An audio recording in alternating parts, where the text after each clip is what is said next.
Hello and welcome to sentence structure and variation. Today we're talking about sentence structure and variation. To make our writing more interesting, we should always try to vary our sentences in terms of length and structure. You can make some of your sentences long and others short. I'm going to read the next couple of paragraphs on the next page and decide which one we like better. I love living in the city. I have a wonderful view of the entire city. I have an apartment. I can see the stockyards. I can see many different types of people walking down Exchange each day. I like the restaurants in Fort Worth. I can find wonderful food from just about every country, and I don't like the traffic in the city. So let's look at this. All of these sentences start with I. That's not very varied, is it? You might also notice that many of those sentences are very short. Not a lot of meat to them. So let's look at the next one. I love living in the city of Fort Worth. I have a wonderful view of the city from my apartment window. In addition, I can see the stockyards through which many interesting people pass each day.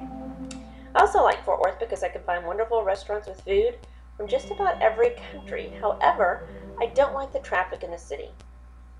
So you might notice some differences in this one. We still have a few I's here and there, but we also have some transitions. We have some more complex sentences. There's an independent clause after because. And we also have some transitions with semicolons. So how do we vary our sentence structure? Well, first thing we need to do is make sure we understand the four types of sentences. And today we're going to study simple, compound, complex, and compound complex sentences. So the first one we're going to look at is a simple sentence. A simple sentence has one independent clause. That means a subject and a verb. So in this case, let's move that down a little bit. And up. I live in Fort Worth. I is our subject. Live is our verb. I live in Fort Worth. One independent clause. That thought can stand on its own. In a compound sentence, we have two independent clauses that are joined together. Now, there are several different ways that we can join our independent clauses together, but let's make sure they're independent clauses first. She works in the city. Does that have a subject and a verb? Yes. She lives in the suburb. Also has a subject and a verb, and it's connected by this coordinating conjunction, and we're going to talk about that in a second. And it has a magical little punctuation mark there that is a comma. That's going to be really necessary to have a compound sentence. You're going to see that in a second. So let's make a compound sentence. We have to join two logically related independent clauses. And we do that by using a semicolon, a coordinating conjunction, or a transition. Now, back here real quick. She works in the city. She lives in the suburbs. Are those logically related? Yes, they are. So we can put those together to form a compound sentence.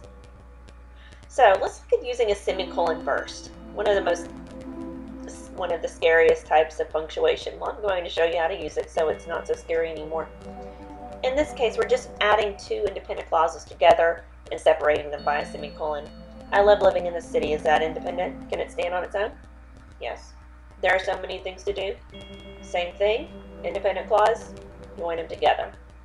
The next way that we can form a compound sentence is by using a coordinating conjunction. He couldn't watch the show, so he decided to tape it. The coordinating conjunction joins the two sentences together, and you always have to have a comma with it if you're forming a compound sentence. So coordinating conjunctions create a logical relationship between the two independent clauses. Addition is and, contrast is but yet, choice would show or nor, cause is for, and result so. Another way to remember these is fanboys, or and, nor, but, or, yet, so. Remember, when you see those, you should always use a comma, as long as you're connecting two independent clauses. That being said, every time you see it, you're not always going to use a comma because sometimes it's just a complex sentence. The necklace was beautiful but expensive. The necklace was beautiful.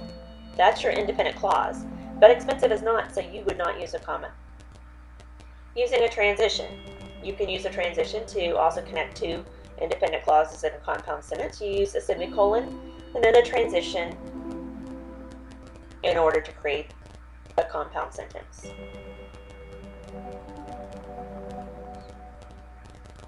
Complex sentence. A complex sentence contains at least one independent clause and one dependent clause. So let's take a look at this. Which one of these is the independent clause?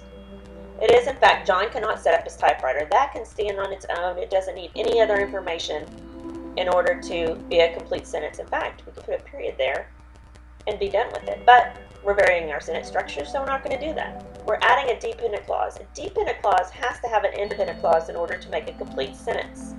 Because the wall has no outlet is not a complete thought, so it has to have an independent clause to rely on in order to form a complete sentence and a complex sentence. Here's another example. She will go to school in the city until she finds a job. Until she finds a job is a dependent clause. It cannot stand on its own. She will go to the city is an independent clause. Both of those put together form a complex sentence.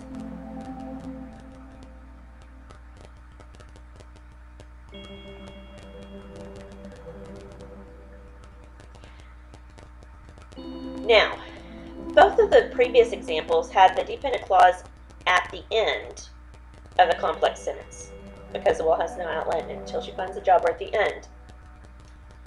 Oops, went too far.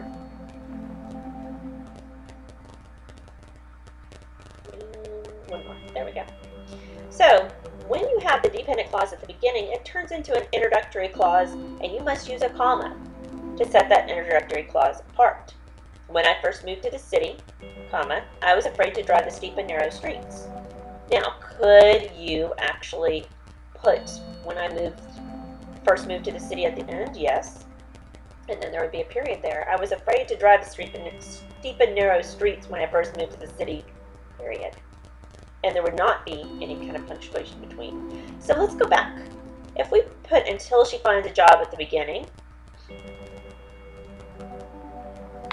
we would need a comma,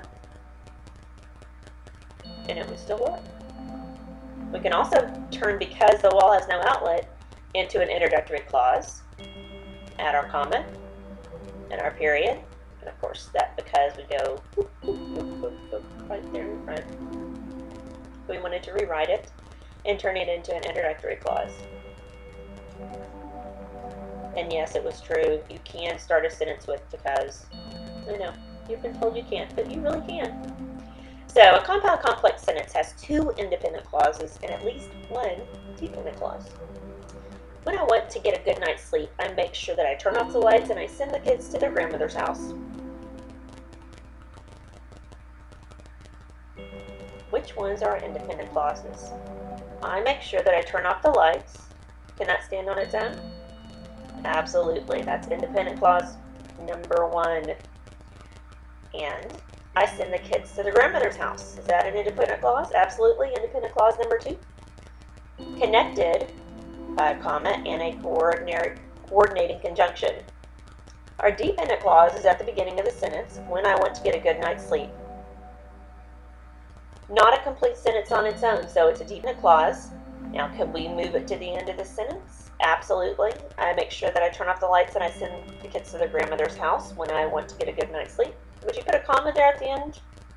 Or in between house and when? No, you would not. No punctuation necessary.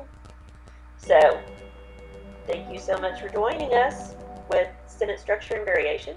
Make sure that you take your quiz. There will be a link on the class website. And I will see you tomorrow to talk more about sentence structure and variation in class and get some great practice.